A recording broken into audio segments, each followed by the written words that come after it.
ఆ గురుకులాలకు సంబంధించి ఏదైతే వరుస సంఘటన ఉందో దానికి సంబంధించి ఒక అదృశ్య శక్తి ఉందని అంటున్నారు కాంగ్రెస్ వ్యక్తులు. ఇప్పుడు ఆ అదృశ్య శక్తి మనతో ఉంది. సార్ ఏంటి గురుకులాలకు సంబంధించి మొత్తం మీరే నడిపిస్తున్నారు, కుట్రంతా మీరే నడిపిస్తున్నారు అని చెప్పేసి కాంగ్రెస్ మంత్రులు ఆరోపిస్తున్నారు. మీరేనా అదృశ్య శక్తి?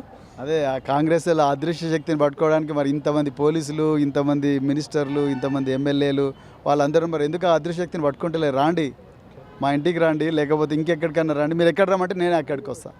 అంటే గురుకులాన్ని అడ్డం పెట్టుకుని ఆర్ఎస్ ప్రవీణ్ కుమార్ గత 9 ఏళ్లలో 100 కోట్లు వెనుకేసుకున్నాడన్నారు. ఎక్కడ పెట్టారా 100 కోట్లు? రియల్ ఎస్టేట్లో పెట్టారా, లేకపోతే ఇల్లు కొన్నారా, జాగాలు కొన్నారా, ఎక్కడ కొన్నారు? అదే మరి రేవంత్ రెడ్డి చెప్పాలి. ఆయనకే తెలిసి కోట్లు వెనకేసుకోవడం ఎట్లా, కోట్లు మోయడం ఎట్లా, కోట్లను బ్యాగులలో పెట్టడం ఎట్లా, కోట్లు ఢిల్లీకి ఎట్లా మోయడం, కోట్లను ఏ విధంగా రియల్ ఎస్టేట్ ఇన్వెస్ట్ చేయడము, ఆ కోట్లను వాళ్ళ అన్నలకు తమ్ముళ్ళకి ఇచ్చి ఏ విధంగా దానం చేయడం అన్నీ ఆయనకే తెలుసు. ఆయనే చెప్పాలి. ఆయనకు తెలిసినంత ఇంకెవరికి తెలియదు.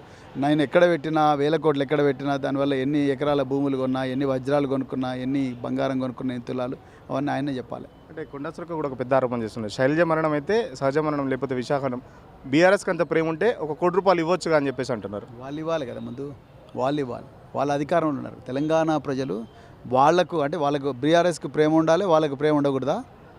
ఈ మాటలే వద్దంటున్నాను నేను. వాళ్ళు ఇవ్వాలి కదా, మరి అధికారం ఇచ్చింది వాళ్ళకు.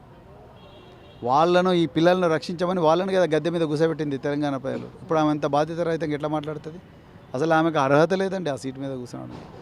ఆమెకు మాటలు రావు. తర్వాత నోరు తెరిస్తే బూతులు, బీర్లు, బిర్యానీలు, రేవు పార్టీలు అలాంటి భాష మాట్లాడే సురేఖ గారు ఇవాళ నా మీద మరి నేను పిల్లలకు విషాహారం ఇచ్చిన అనే ఆలోచన ఇస్తుంటే ఒక మాతృమూర్తిగా ఆమె మాట్లాడాల్సిన మాటలేనా అవన్నీ? ఎందుకు గురుకులాల ఇష్యూ మొత్తం మళ్ళీ మీ వైపు ఎందుకు టర్న్ అవుతుంది? ఒక వైపు ప్రభుత్వం చర్యలు చేపట్టకపోగా మొత్తం ప్రవీణ్ కుమారే బాధ్యుడు, ప్రవీణ్ కుమార్ మనుషులు ఇదంతా కుట్ర ప్రకారం చేస్తున్నారు, ప్రభుత్వాన్ని బదనాం చేసే ప్రయత్నం చేస్తున్నారని చెప్పేసి అంటున్నారు. ప్రభుత్వానికి చేత కావడం లేదు, వాళ్ళకి ఎటూ తోస్తలేదు.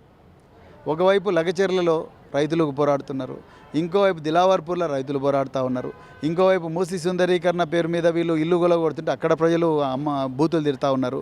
సో ఉద్యోగస్తులు హ్యాపీగా లేరు, విద్యార్థులు హ్యాపీగా లేరు, ఎక్కడ చూడు గందరగోళమే ఉన్నది. సో వాళ్ళకు దిక్కు దోస్తలేదు. అందుకొరకు ఎవడనో ఒకటి దొరికితే వాడి మీద రాయిద్దాం అనుకుంటున్నారు.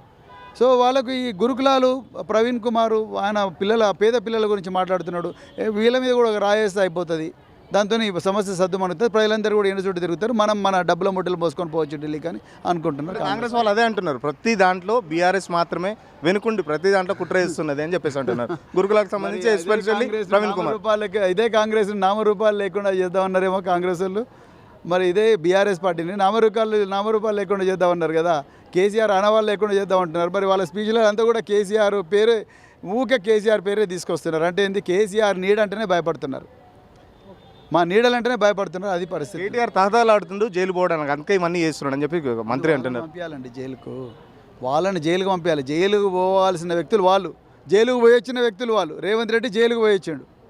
ఇక రేపు కొండా సురేఖ, కొండా మురళి, తర్వాత ఇంకా మిగతా వాళ్ళు ఎవరైతే మాట్లాడుతున్నారో వాళ్ళందరూ తప్పకుండా జైలు పోయి ఇవ్వాలి, కాకపోయినా రేపైనా పోతారు. ఫైనల్గా మీ పరువు నష్టం సంబంధించి వ్యాఖ్యలు చేశారు, మీరేమన్నా కోర్టుకు వెళ్ళే అవకాశం ఉందా కొండా సురేఖ గారి మీద?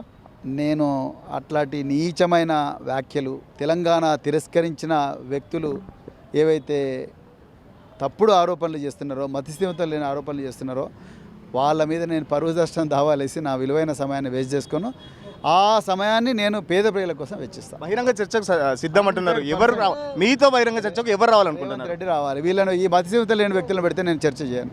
రేవంత్ రెడ్డి రావాలి. ఖచ్చితంగా గురుకులాలకు సంబంధించి ఏదైతే కుట్ర అని చెప్తున్నారో, ఖచ్చితంగా ఏదైనా ఆధారాలు ఉంటే ఖచ్చితంగా ప్రభుత్వం మీ దగ్గర ఉంది. ఏదైనా విచారణకు కూడా నేను సిద్ధంగా ఉన్నాను. నాతో ఒకవేళ చర్చకు సిద్ధమైతే మాత్రం ఈ మంత్రులు, ఎమ్మెల్యేలు అవసరం లేదు, డైరెక్ట్ రేవంత్ రెడ్డి దమ్ముంటే నాతో చర్చకు రావాలని చెప్పేసి అయితే ఆ బహిరంగ సవాల్ విస్తున్న పరిస్థితి. కెమెరా పర్సన్ నూర్పాల్తో సురేష్, పల్లవి టీవీ, హైదరాబాద్.